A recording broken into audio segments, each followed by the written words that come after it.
আসসালামু আলাইকুম। এখানে আমি লং রাখছি হচ্ছে যে ৪০ ইঞ্চি এবং এক্সট্রা সেলাইয়ের জন্য রাখছি আমি ২ ইঞ্চি, মোট ৪৬ ইঞ্চি রেখে আমি বাড়তি কাপড়টি কেটে নেব। নিয়ে এখন এখানে হচ্ছে যে আমি পাইপিং করব, তার জন্য হচ্ছে 1/2 ইঞ্চি এক্সট্রা ভাঁজ করে নিলাম সামন পাটে। তো এটা হচ্ছে পেছন পাট, ওটাকে সরিয়ে রেখে আমি সামন গলাটা আগে শেপ দিয়ে নেব। সামন গলায় হচ্ছে যে লং নিচ্ছি আমি 6.5 ইঞ্চি এবং চওড়ায় হচ্ছে 2.5 ইঞ্চি। এখানে আমি পান শেপ করে নেব।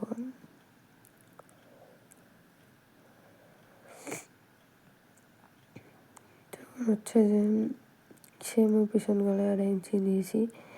তো কাঁধের মাপ নিলাম আমি হচ্ছে 4 ইঞ্চি এবং আরমহল নিলাম আমি 6.5 ইঞ্চি এবং বডি হচ্ছে 40 ইঞ্চি, এক্সট্রা 1/2 ইঞ্চি সেলাইয়ের জন্য। কোমরেও আমি 40 ইঞ্চি নিয়েছি, এক্সট্রা 1/2 ইঞ্চি নিয়েছি সেলাইয়ের জন্য। তো হচ্ছে যে এখানে মানে মাঝখানে পেটে নেব আমি হচ্ছে তোমার 9 ইঞ্চি নেব আর এক্সট্রা 1/2 ইঞ্চি সেলাইয়ের জন্য নিয়ে মার্ক করে দেব। আর মহলের শেপটা করে নেব। আমি যে চওড়া যে যতটুকু পড়ে তার জন্য ততটুকুই নেওয়া লাগে। তো আমি এখানে মাপ অনুযায়ী নিয়েছি এবং কাটিং করে নেব। ভিডিওটি ভালো লাগলে লাইক, কমেন্ট, শেয়ার করবেন, পাশে থাকবেন। সাপোর্ট করলে আমিও সাপোর্ট করব।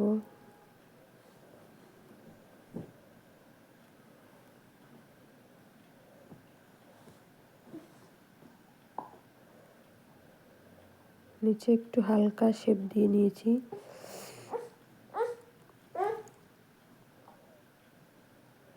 তখন সামন গলাটা কাটিং করে নেব।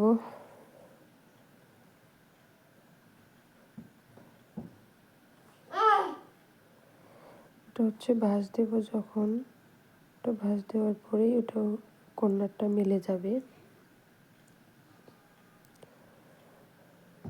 কোমরের ওখানে একটু কাট করে নিলাম বোঝার সুবিধার্থে। মাঝখানের জড়াটা ছাড়িয়ে নেওয়া লাগবে, মাঝখানের জড়াটা আমি ছাড়িয়ে নিচ্ছি। সামনের পাটের মাঝখানের জড়াটা আমি ছাড়িয়ে নিলাম। হচ্ছে হাতা কাটিং করব, তার জন্য হচ্ছে হাতার আমি লং যে যতটুকু পড়ে তার জন্য ততটুকুই নেওয়া লাগে। লংটা আমি রেখে আমি শেপ দিয়ে নিলাম। এখানে কুচি দিব। এই হাতাটা পরলে অনেক সুন্দর লাগে। এখানে নিচেও কুচি হবে, উপরেও কুচি হবে।